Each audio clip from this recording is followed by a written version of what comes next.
Hello guys, എല്ലാവർക്കും സുഖമല്ലേ? അപ്പം നമുക്ക് ഇന്നത്തെ ഒരു ഡേ ഇൻ മൈ ലൈഫ് കണ്ടാലോ. ഇന്നത്തെ ഡേ ഇച്ചിരി ബിസിയാണ്. എന്നാൽ പിന്നെ അത് വീഡിയോയിൽ കാണിച്ചേക്കാമെന്ന് ഞാൻ വിചാരിച്ചു. എന്താണെന്നറിയില്ല, ഈ ഡേ ഇൻ ലൈഫ് എടുക്കുന്ന ദിവസം എനിക്ക് ചായ ഇട്ട് തുടങ്ങണം. അല്ലെങ്കിൽ തന്നെ ചായ ഇട്ടാണ് തുടങ്ങാറുള്ളത്. അത് ഞാൻ പതിവ് തെറ്റിക്കുന്നില്ല. അപ്പോൾ നമ്മൾ കട്ടൻ ചായ ഇട്ടു, പിന്നെ അതേപോലെ ഞാൻ മോര് കാച്ചിയതും അച്ചിങ്ങുപ്പേരിയൊക്കെ ഇട്ടു. പിന്നെയും പാൽ ചായ ഇടുന്നത് എന്തിനാണ്? നമ്മുടെ ഇതേ പുട്ടിരിക്കുന്നു. പുട്ടും ചെറുപയറിനും നമ്മൾ രാവിലെ പാൽ ചായയാണ് കുടിച്ചത്. അപ്പോൾ എത്രാമത്തെ ചായയാണ് ഗൈസ്? രണ്ടാമത്തെ ചായയാണ്. നമ്മൾ ഒരുപാട് ചായ കുടിക്കുന്നുണ്ട്. ഇതൊക്കെ ഒന്ന് പതിയെ കുറയ്ക്കണം. അതവിടെ ഇരിക്കട്ടെ. പിന്നെ നമ്മൾ പോകുന്നത് ദിദിലാബിനായിട്ട് ജില്ലാ ഹോസ്പിറ്റലിലാണ് പോകുന്നത്. യൂബർ ഓട്ടോ വിളിച്ചിട്ട് പോകുന്നതുകൊണ്ട് തന്നെ നമുക്ക് അധികം നേരം ഇങ്ങനെ നിൽക്കേണ്ട. യൂബർ വിളിച്ച് കഴിഞ്ഞാൽ അത് ഫ്രണ്ടിലെത്തും. അതുകൊണ്ട് അങ്ങനെ ഒരു ഗുണമൊക്കെ ഉണ്ട് ഗൈസ്. അതേപോലെ തന്നെ വേറെ ഏറ്റവും ബെറ്ററായിട്ട് എനിക്ക് തോന്നിയൊരു കാര്യമാണ്, ജില്ലാ ഹോസ്പിറ്റലിൽ പോകുന്ന നേരത്ത് 2 ദിവസം മുന്നേ അല്ലെങ്കിൽ തലേ ദിവസം മുന്നേ OP ടിക്കറ്റ് എടുത്തിട്ട് പോയി കഴിഞ്ഞിട്ടുണ്ടെങ്കിൽ അവിടെ ചെന്ന ഈ ക്യൂ നിന്ന് അലഞ്ഞ് നിൽക്കേണ്ട ഗൈസ്. ഗവൺമെൻറ് ഹോസ്പിറ്റലിൽ പോകുമ്പോൾ ഏറ്റവും കൂടുതൽ എല്ലാവർക്കും ദേഷ്യമുള്ള കാര്യമാണ് ഈ ക്യൂ നിൽക്കുന്നത് എന്നുള്ളതല്ലേ. അപ്പോൾ നമുക്കിപ്പോൾ ഇങ്ങനെയുള്ളൊരു ഓപ്ഷൻ ഉണ്ട്. അതായത് ഹെൽത്ത് എന്നുള്ള ഒരു ആപ്പ് ഉപയോഗിച്ച് നമുക്ക് തലേ ദിവസം തന്നെ OP ടിക്കറ്റ് എടുത്ത് പോയി കഴിഞ്ഞിട്ടുണ്ടെങ്കിൽ ഈ ക്യൂ നിൽക്കേണ്ട ആവശ്യമില്ല.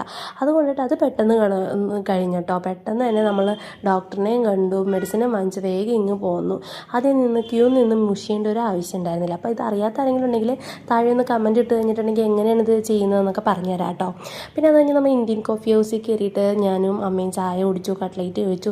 ദിദിലാപ്പൻ രാവിലെ ഒന്നും കഴിക്കാതെ വന്നതുകൊണ്ട് ചപ്പാത്തിയും വാങ്ങിച്ചു കൊടുത്തു കേട്ടോ. ദിദിലാപ്പൻ തനിയെ ഫുഡൊക്കെ കഴിച്ചോളൂ. നമ്മൾ അതിന് വേണ്ടി ഒരുപാട് കഷ്ടപ്പെടുകയൊന്നും വേണ്ട. അങ്ങനെ നല്ലൊരു കുട്ടിയാണ് കേട്ടോ. പിന്നെ കട്ട്ലേറ്റ് എനിക്ക് ഭയങ്കര ഇഷ്ടമാണ്. ഇന്ത്യൻ കോഫി ഹൗസിൽ നമ്മുടെ ശക്തൻ തമ്പുരാൻ നിൽക്കുന്നത് കണ്ടോ. പിന്നെ അവിടെ നിന്ന് നേരെ നമ്മൾ വീട്ടിലേക്ക് വന്നു. കുറച്ച് ഫ്രൂട്ട്സൊക്കെ വാങ്ങിച്ചിട്ടുണ്ടായിരുന്നു. അപ്പോൾ വീട്ടിൽ വന്ന് ഒരു ഗ്രേപ്പ് ജ്യൂസ് അടിച്ചു കുടിച്ചു. അത് ഒന്ന് തണുപ്പിച്ചതിന് ശേഷം ഫുഡൊക്കെ കഴിച്ച് പതിയെ കിടന്ന് കുറച്ച് നേരം റെസ്റ്റൊക്കെ എടുത്തതിന് ശേഷം ദിദിലാപ്പൻ ഇനി നമ്മുടെ അമ്മേനെയും കൊണ്ട് ഹോസ്പിറ്റലിൽ പോകാൻ വേണ്ടി നിൽക്കുകയാണ് ഗൈസ്. രാവിലെ അമ്മ ദിദിലാപ്പനെ കൊണ്ടുപോയെങ്കിൽ ഇപ്പോൾ വൈകിട്ട് ദിദിലാപ്പൻ തുമ്പീനെ കൊണ്ടുപോകാമെന്നുള്ളതാണ് ഇരുന്ന് പറഞ്ഞുകൊണ്ടിരിക്കുക കേട്ടോ. അമ്മേനെ തുമ്പി എന്നാണ് ദിദിൽ വിളിക്കുന്നത്. അപ്പോൾ അതാണ് പറഞ്ഞുകൊണ്ടിരിക്കുന്നത്. അപ്പോൾ ഞാൻ നടന്നാണ് പോകുന്നത്. ഇവിടെ നിന്ന് ഡെൻ്റൽ ഹോസ്പിറ്റലിലേക്ക് അധികം ദൂരമൊന്നുമില്ല. അപ്പോൾ അതുകൊണ്ട് ഞാൻ പതിയെ കഥയൊക്കെ പറഞ്ഞ് അങ്ങനെ നടന്ന് പോവാം കേട്ടോ. അപ്പോൾ ഇവിടെ നിന്ന് കുറേ പൂവും കായും എല്ലൊക്കെ പറിച്ചുകൊണ്ടാണ് പോകുന്നത്. അപ്പോൾ അവിടെ പോയിരുന്ന് ഇതിൻ്റെയൊക്കെ കളിയായിരുന്നു. കുറച്ച് ബുക്സൊക്കെ അവിടെ നിന്ന് കിട്ടി.